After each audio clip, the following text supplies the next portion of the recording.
Hazrat Ata bin Yasar reports that he met Hazrat Abdullah bin Amr bin al-As radiyallahu anhu and said, "Tell me that excellence of Allah's Apostle sallallahu alaihi wasallam that is in Torah." He said, "By Allah Jalla Jalaluhu, some of his those attributes which have been mentioned in the Quran are also mentioned in Torah. O Prophet, the communicator of unseen news, no doubt we have sent you as a present beholder and bearer of good tidings and a warner and the heaven for the illiterate.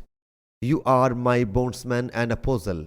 I have named you Mutawakkil, who have trust in God, and that you are not bad-tempered, stone-hearted, and the one who makes clamor in the bazaars, and does not pay somebody back in the same coin, rather you forgive and excuse.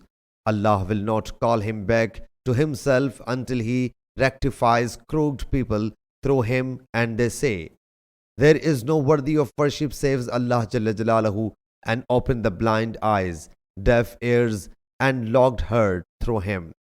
Abdul Aziz bin Abu Salama corroborated him for Hilal. Moreover, Ibn Salam said, "Gulf is everything that is in cover as sword and bow.